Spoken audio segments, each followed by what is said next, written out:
name's Noah Matthews, and for 6 years I've been backpacking across America. Not the pretty version. I mean, sleeping behind gas stations, walking highways with 40 pounds on my back, eating cold cans of food behind dumpsters because I couldn't afford a meal. You learn things living like that. Which gas stations are safe, which towns empty out after dark, which stretches of highway don't have guardrails because too many people have already gone off the edge there. But the biggest thing you learn? America is enormous and most of it is empty. Nevada at 2 in the morning feels like standing on the surface of the moon. Montana forests swallow sound whole. Washington fog closes around you like a fist. People assume the dangerous part is other humans, serial killers, gangs. Honestly, that was never what scared me. What scared me were the places themselves. Certain roads, certain stretches of forest. Places where something happened to me that I still cannot explain and that I will never go back to. These are 4 of those places. I got stranded outside Flagstaff, Arizona on a night cold enough that my breath hung in the air under the gas station light. The station itself barely looked open. Half the sign was dead. And the clerk inside hadn't said a word to me besides pointing toward the bathroom. I'd been trying to get a ride for over an hour when the white Buick pulled over. Clean. Too clean. The paint looked almost silver under the fluorescent lights.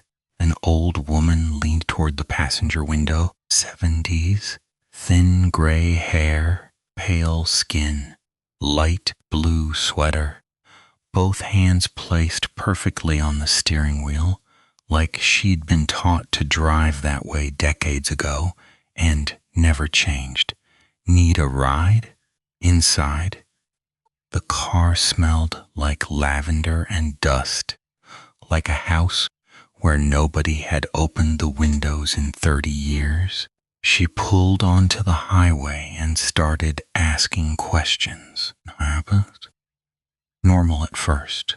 Where was I from? How long had I been traveling? Then, are you married? No, my grandson wasn't married either.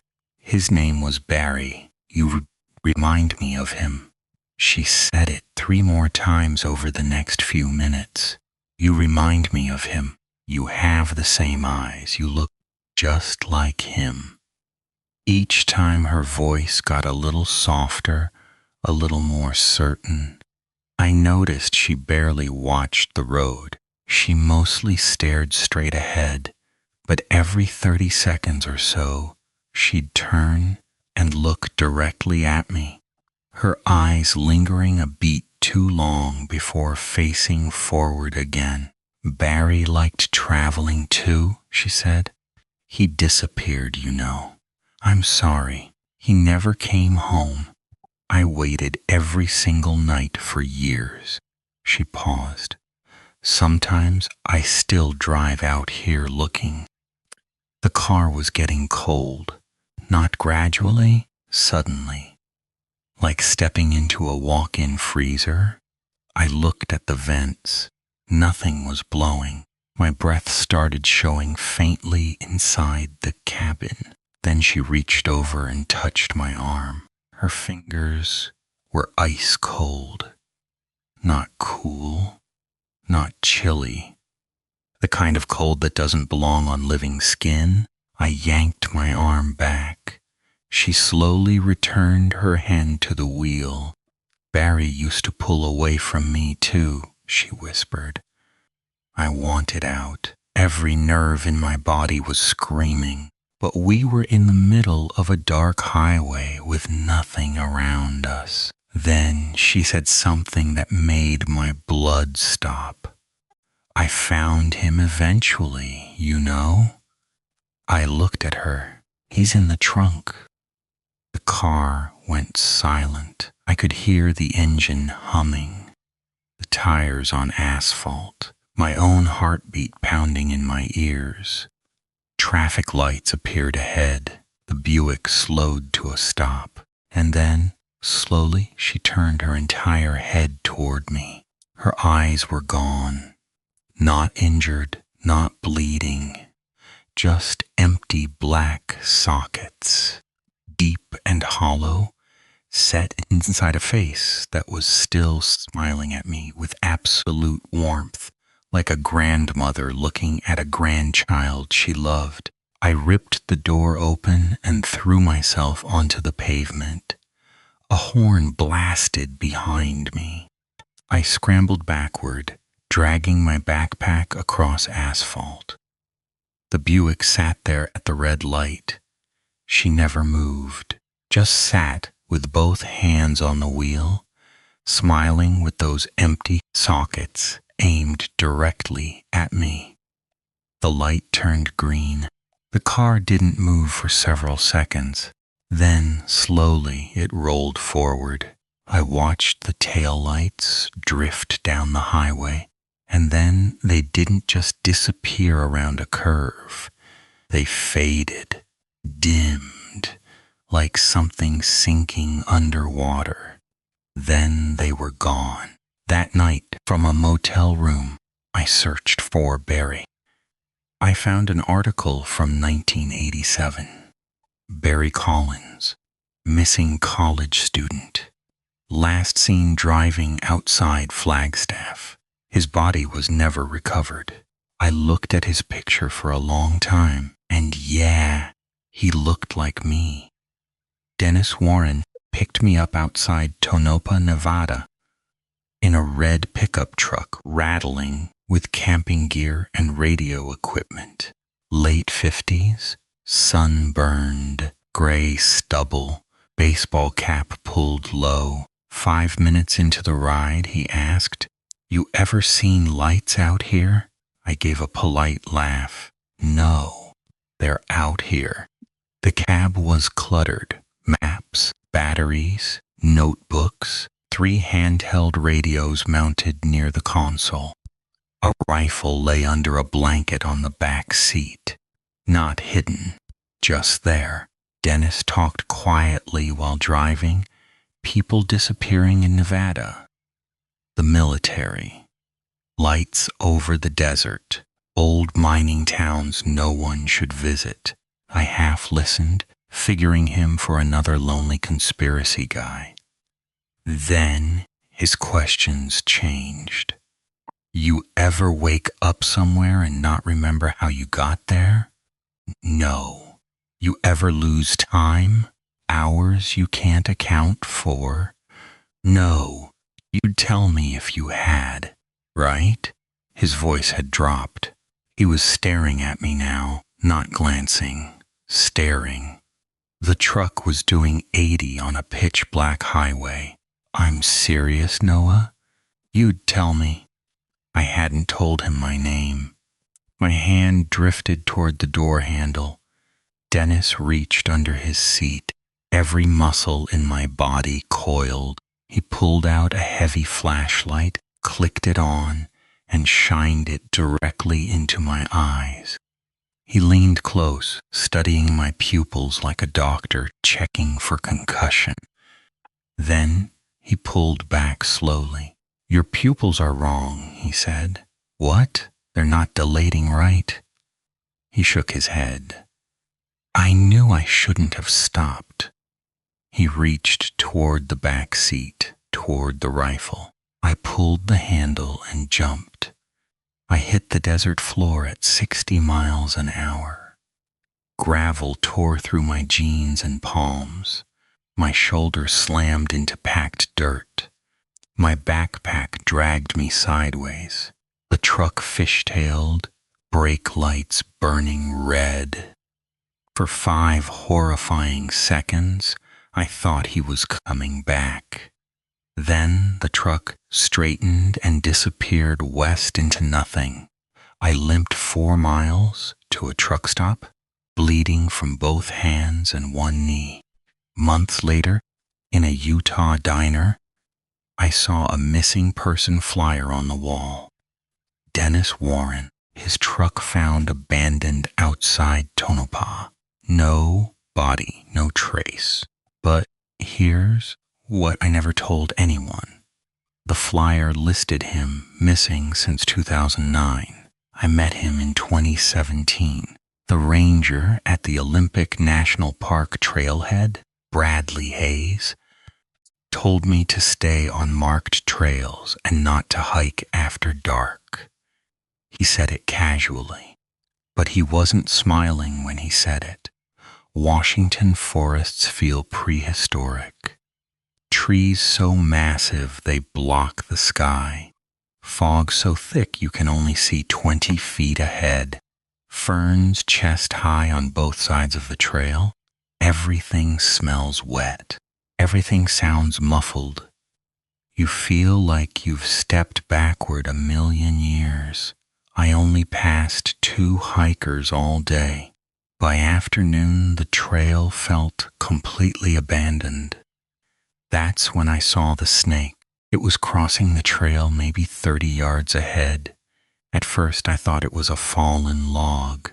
Then it moved, slowly, smoothly, thick as a car tire, dark greenish-black, sliding across dirt and leaves without making almost any sound.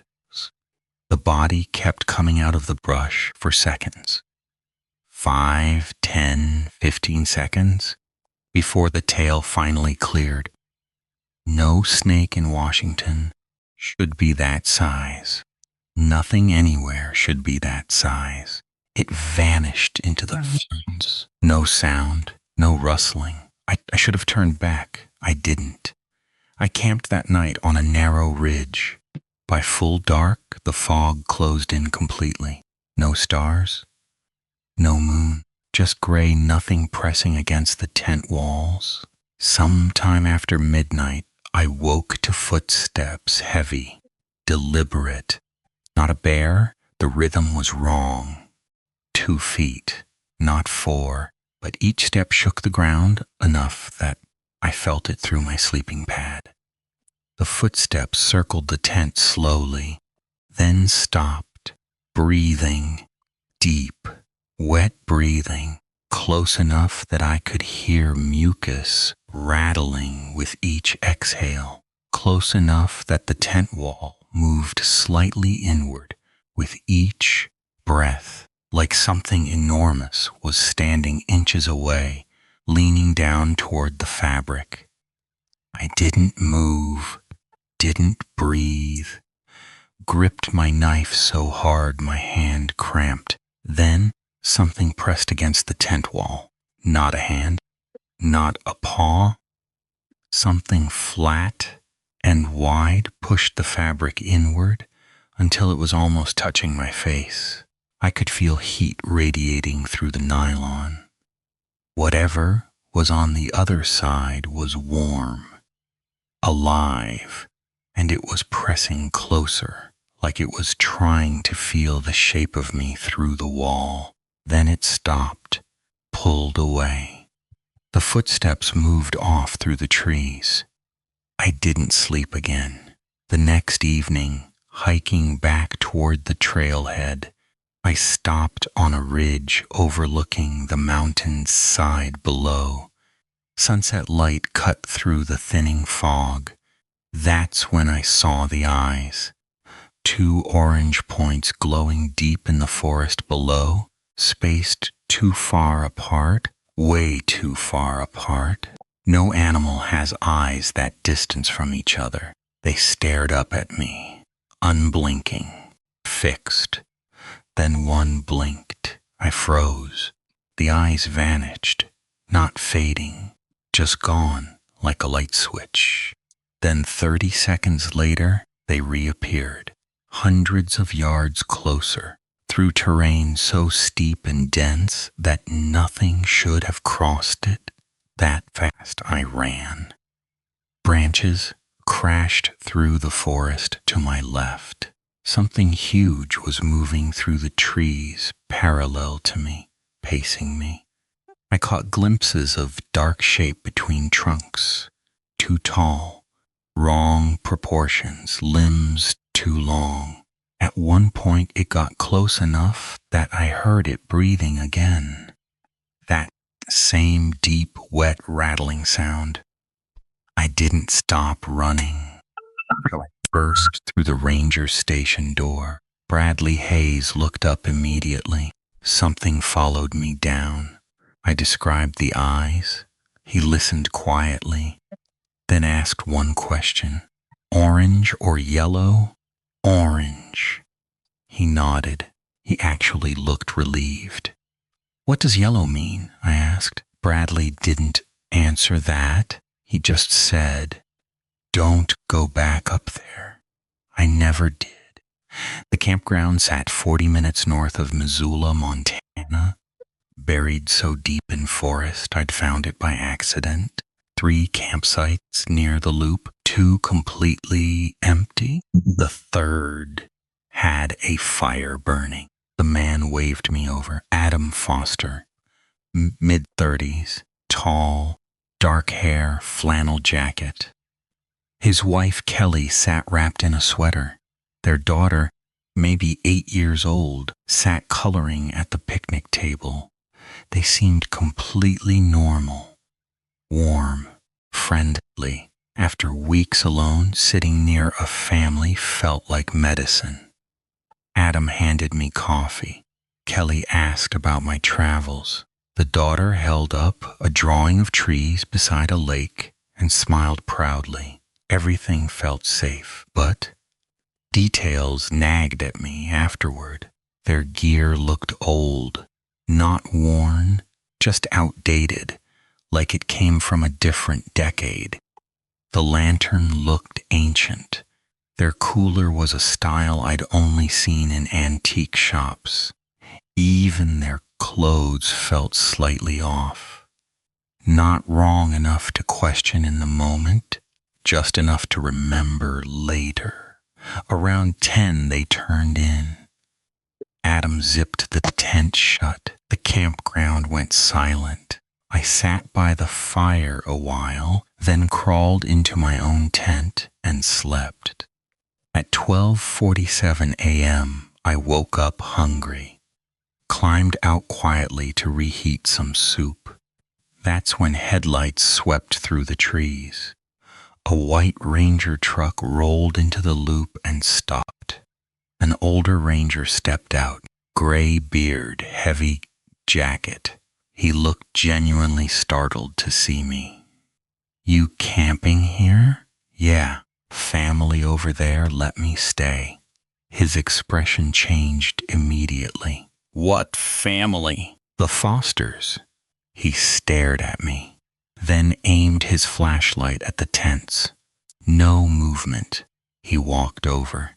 I followed, feeling suddenly sick without knowing why. He opened the first tent. Empty. Second tent. Empty. Not disturbed, not packed up, just empty. Sleeping bags still spread out, clothes folded neatly.